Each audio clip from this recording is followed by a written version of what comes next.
All right, Beyond the Gates fans. Episode 58 was an episode of wonders. Now, thankfully, the Ashley Derek storyline, while it was in the episode, it didn't, in my opinion, take up as much as the previous three.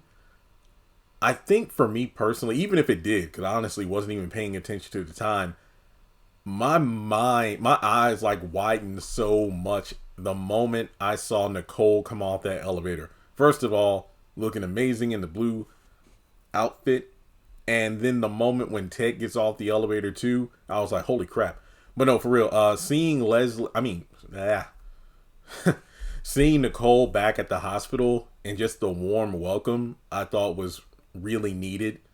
I think it's one of those situations where, yes, a lot of people and friends and family who mean well and they're telling the truth, express how much they care about you and whatnot. But for her to go back into her working environment to be met by warm welcomes and friendly faces, I think that was probably the best thing she needed, best thing she needed. Of course, that smile disappeared for a majority of the episode once the Cat Leslie recording came into play, but overall, that was to me the highlight of the episode. So I'm giving this one a 10 out of 10 because I know it's an adjustment. This was our first episode with Nicole interacting with Ted too, but I thought, things went very well. So before going ahead into the actual breakdown, make sure you take a moment to like and subscribe. Follow me on social media. Links are in the description below. Hit the bell icon and select all. That way you don't miss out whenever I post content on the channel. And with that being said, let us dive in. So, we start off at the diner. And long story short, Mona ain't falling for Leslie's BS. She brings her a glazed donut thinking that, we can be friends again because the trouble and the turmoil has passed from the anniversary party. Whereas Mona's like, what do you mean everything's kind of past? Like, no. The Richardson family is still in disarray because of what you did. And then I like how Mona just isn't falling for the BS because she calls out Leslie for trying to rewrite history, expressing herself to be the victim. And in some ways she was, but to act like, oh, well, the fact that Ted and Nicole, they're fine. Remember, because they so in love. What I did really shouldn't matter, should it? But you used Mona, betrayed. No, it's not that easy. And I love that Mona wasn't having it. And look, I want to say this right now. We've only seen Mona calm and relatively ticked off, where she'll give you a cold glare. She'll look the other way.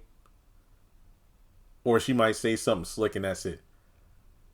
Something tells me that if she finds out Leslie had anything to do with what happened to Laura, them earrings are coming off.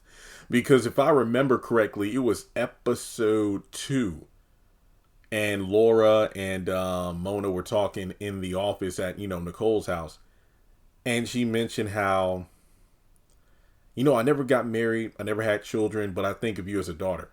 If she finds out Leslie was the one to run her off the road and by extension give her cardiac arrest, Ted and Bill, they won't have to worry about doing anything to Leslie because Mona's going to take her ass out. Because that is not going to be an occasion I wouldn't want to be in Leslie's position. I will put it that way. So from there, we go over to Leslie in Eva's hotel room. And she pretty much, comes by like, oh, we made such progress last night. I know you love me and everything. And Eva kind of plays it off about how, well, you were right. At this point, if you get caught about the whole thing with Laura and the motorcycle accident, I'm going down with you. And like I said in my other video, I don't feel like that's the case. I mean, yeah, Leslie could try to throw Eva under the bus, But the fact that, as we later learn, Eva's alibi checks out, this could work in her favor. But Leslie has her emotionally manipulated, and kind of like with Mona, Leslie was trying to manipulate Eva into yet again thinking like, hey, it's not as bad as you think it is. So she goes so far as to even throw in at Eva's face like, oh yeah, hey, things worked out in your favor, right? You turned against me, and imagine if you had kept siding with me the entire time after the whole anniversary thing, you wouldn't have gotten this hotel room or anything like this, so you coming out on top. And yeah, Teddy Bear used to give us hotel rooms like this, and we used to hook up and whatnot. It's like, Mom, I ain't trying to hear all that. And Eva's about to go to work. I believe this is in turn her going to do someone's hair, because that was her profession prior to working for Nicole. And she calls out her mom for her nonstop delusion, because she feels like, oh, Ted's coming around, I bet he still thinks about me and talks about me. And it's like, he's not thinking about you. What are you talking about? He can't stand you. He hates you. You ruined his life. It's like he doesn't care. But in her own mind, Leslie is thinking that, oh, he's going to come around. And oh man. So eventually Eva gets her mom to leave, but not, and that's the thing. When it comes to Leslie, you need to like have her walk in front of you. Keep 5 paces behind her and keep your eyes on her at all times, because when she comes out of the door behind Eva, she slips like a credit card or something in between it. That way the door is like ajar. So eventually she makes her way back into the room, and she just goes into full-on ghetto action. You know how it is, black folks at a hotel or whatever, throwing lotions and perfumes and all in her bag. And hey, I think, didn't she even grab one of the robes from the closet? I'm like, come on. And then, of course, we know what happens at the end of the episode. Ted shows up, and she's like, oh, it's about time. I'm like, oh, crap. But remember, he was there to talk to Eva, not Leslie. So, Jacob goes over to Ashley's apartment with Derek, and he's like, oh, it's like you're back, so this is great. You're going to talk with Ashley. You're here to talk things out. No, I'm actually here to pick up the rest of my stuff. Look, to be fair, yeah, Derek did mess up a few times, but maybe this is because I'm single. And even if I ever do get into a relationship, I know compromise is a thing. And, I grew up always being told like, oh, hey, Jeremy, women are always right. And I'm like, what if they're wrong? Oh, they're right. I feel like Jacob and Naomi, I feel like they're low key gaslighting Derek into thinking like this is all his fault. But neither of them were there when things, hit the fan. They weren't. Because if they were in Derek's position, I mean, think of it this way. Jacob was forced to sleep on the couch once. And then the next day he's like, you know what? Bump that. I got to deal with a new asshole at work. My back is killing me. I'm not sleeping on that couch. So I'm going to a hotel. And then that's when Naomi is like, no, please, I want you to stay, and yada, yada, yada. So they know what it's like to go through some friction. But with Derek and Ashley, it's like, yeah, Derek, you need to listen to Ashley. You need to be considerate. When's the last time you went on a date and this, that, and the third?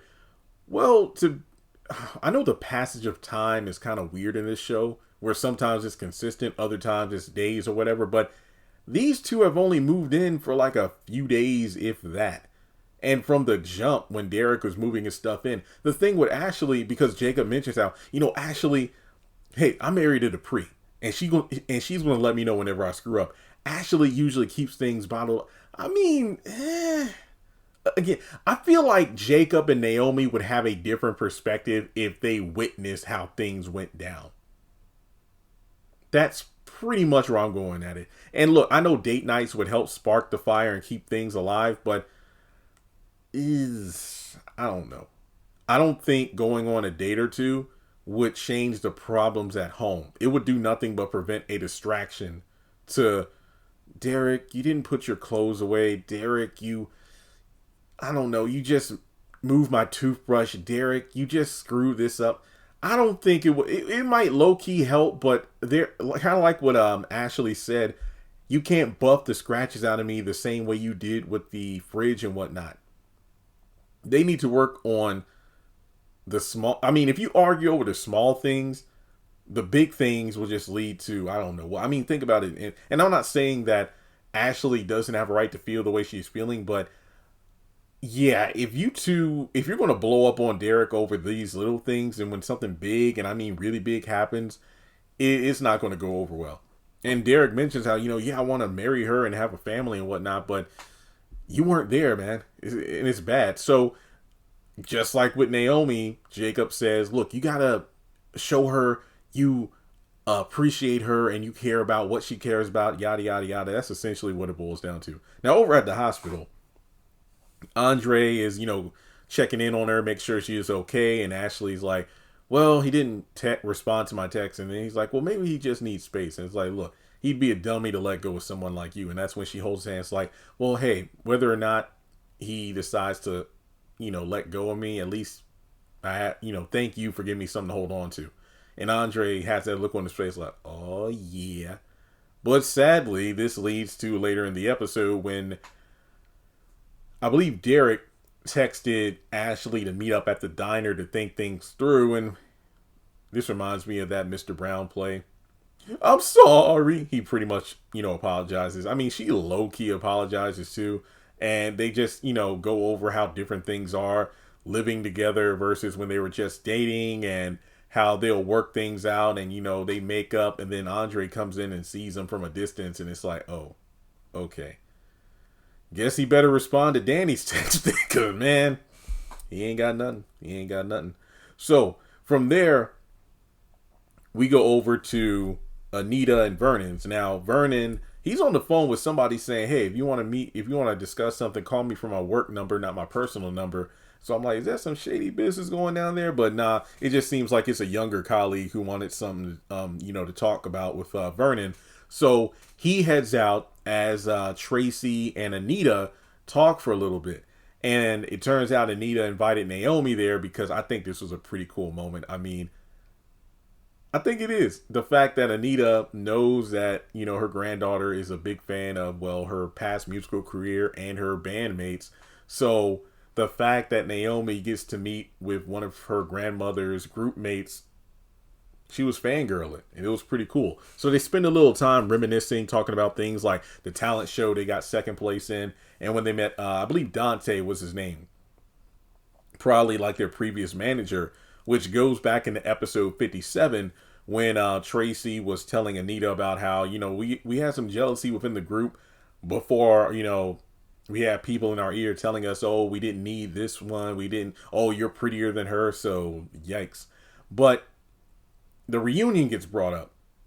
And then that leads to the conversation of Tracy feeling blindsided. And Anita's like, well, I just wanted you to get a taste of what it's like if we got back on that stage, did a reunion, and, we're cheered on by our fans. But Anita does want to kind of make up for past mistakes and whatnot with the reunion, as opposed to doing a solo thing. And then Tracy brings up the point like, look, even if I agreed to it, Sharon is another story because of what went down between you two. I don't think anything can be forgiven. So there's that. But then Vernon comes back in and things are looking up, but they pretty much, agree to kind of work on it. So I guess Sharon might show up probably within the next week or so, I think. I don't know. But given the fact that Tracy is seemingly on board like Vernon anticipated, get the quiet one, the one who's the observant one of the group, try to make peace, and then hopefully you two united could get Sharon to see reason. But only time will tell. Now, everything else to talk about here is at the hospital. So after, Nicole and Ted briefly run into each other, and Ted's like, can we talk? And I love Shanice's face in the background, because Shanice doesn't have to even say a word in an episode to make her presence known, because she could just be eavesdropping and giving a slight, gleeful glare at someone because she knows some stuff is about to go down. But yeah, Ted wants to talk, and Nicole's like, well, I see you're in the mood for that kind of thing, but I'm not there just yet. And I thought you weren't at the clinic today because Andre's there too. And Ted's like, oh no, I'm actually here just to check in on a patient. And Nicole isn't there to work. She doesn't have any patients, but she's just there to kind of get a feel of the place after everything that went down. So that's when Kat shows up. Wait, are you two here together? No, we just bumped into each other. Well, there's something I have to tell you. That's when they go to, I believe, Ted's office, if I'm not, wait, or is it Nicole's office? I'm thinking Ted because Ted was sitting down. Yeah. But they're in the office. Wait, no, this is the same office that Nicole and Doug talked in. And the same one. Yeah, let me know in the comments whose office is it. Who cares? Whatever. But I'm thinking it's Ted. Wait, this is Ted's office. Yeah, it's Ted's office. All right, so they're in the office listening to the recording, and Nicole is immediately like, "Oh no, she needs to be locked up right now." But then that's when Ted's like, "Look, Jacob said this isn't like Well, actually, no. Eva's like, well, the reason she's not locked up is because Jacob said that this isn't full evidence, full proof. And that's when Nicole's like, wait, well, is Jacob working with, well, no, he's looking into it because Nicole low-key thinks Jacob is tripping. But no, they basically go over all the details of the alibis that, Eva had and what Leslie said. And Kat is just gung-ho about this. But, Ted is like, whoa, let's kind of withhold judgment because Leslie doing something like this, I wouldn't put it past her, but Eva, let's not go that far yet. And I like how Kat didn't immediately go, oh, there you go, taking up for your other daughter again. No, she just, took a chill pill and let Ted speak. And whoa, Nicole listening to that recording, she went from feeling happy to be back at the hospital to instantly being pissed. And then from there, when Kat brings up the whole situation involving Laura's cardiac arrest, is like, well, what if she poisoned her and stuff? And then Nicole's face and Ted was like, whoa, what? Because they're both like, this seems very coincidental, but I don't know. And Ted, I ain't gonna lie, my favorite moment was when Nicole's like, look, this isn't one of your true crime podcasts, Kat, okay? Let Jacob do his thing. And Ted rightfully says, look, I know you're trying to help out. Yeah, I'm trying to help Mom. Mom, I'm trying to help you. But Ted's like, look, Leslie is dangerous. Stay away from her. And then that's when Nicole turns around like, and yeah, Kat, stay away from this. Ted, you fix this. You brought this woman to our lives. You fix it. You make it right. And I ain't gonna lie, I like that. She was right. She pretty much pulled in Anita by saying, pull up your big boy pants and take care of business. Because you're the one that started all this mess. Which is true. But in the midst of this, Jacob swings by and basically gives him a rundown that he did, some work looking at security footage from the casino and whatnot. And Eva's alibi turns out to be fact. In terms of Leslie, no such proof yet in terms of her alibi being legit or even having one, that she had nothing to do with the accident. But then that turns into the situation of the potassium poisoning where, around the clock, it is possible that somebody could have slipped into Laura's room and do something, but I'm speaking with the head of security right now to get the footage to see if we can find out what's going down or what went down on that night. If there was someone who was in the hospital room that wasn't supposed to be there. And that goes back to what Leslie was gleefully telling Eva. There is no proof of the motorcycle incident, but if they got your happy ass on camera in one of those wigs disguised as a nurse going into Laura's hospital room, that could tie you to the motorcycle thing, Leslie. So you're going down. Now, from there, we go over to the elevators, and Ted pretty much tells, Jacob and Nicole that he's going to go talk to Eva to see if he can kind of appeal to her to see if, I know she said, her mom had nothing to do with it, but I don't know, maybe I can kind of convince her to dig a bit deeper and tell the truth in case she is hiding something. Because Nicole is like, wait, you still talking to Leslie? I'm talking to Dana about Eva. That's it. And it's funny because in the episode, everybody else calls her Leslie, but Ted calls her Dana. So I'm like, that is her name. That is her name. But I wonder if that could be interpreted from like Nicole as some sort of intimacy thing there. I'm just saying. But as soon as Ted leaves, That's when Andre and Kat are in the office talking about the situation. Kat's venting about it, and she pretty much, says, "Look, I know how it's coming across. I'm trying to take Eva down, but I just want to see how deep she is in with her mom because Laura's a victim in this." And then that switches over to Jacob having a moment with Nicole, asking about the situation with Naomi and the woman they're helping, June, due to the fact that I did some research and June isn't even her real name, and I'm just wondering if she's suffering from some sort of memory loss. So Naomi shows up at the hospital, and then we get June, and I think this is the best she's looked, since she was introduced, because she's feeling better from her pneumonia and the surgery and whatnot. So her and Nicole have a nice little chat, and she playfully gives a backstory. It's like, yeah, June, I just like that name. My real name is Jessica, and she gives some backstory about her husband dying or something, or he cheated on her, and it turns out to be a plot point from As the World Turns. I'm like, haha, not product placement, but they dropped the name of another soap. So her and Nicole had a nice chat, and it felt good to have Nicole back in her element for even just a moment. In the midst of everything she's going through, she's still, capable of helping others. So I just love to see that about Nicole. And from there,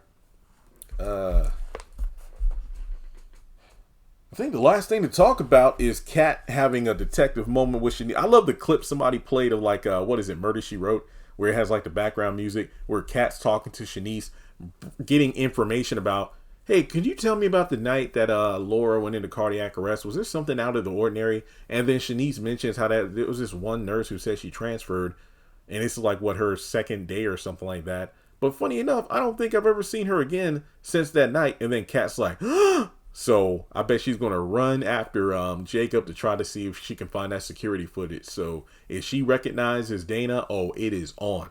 But yeah, pretty solid episode. Let me know your thoughts in the comment section below. And get ready, because today is the Friday episode. Then we're done until next week. But like and subscribe, and I'll catch you in the next video.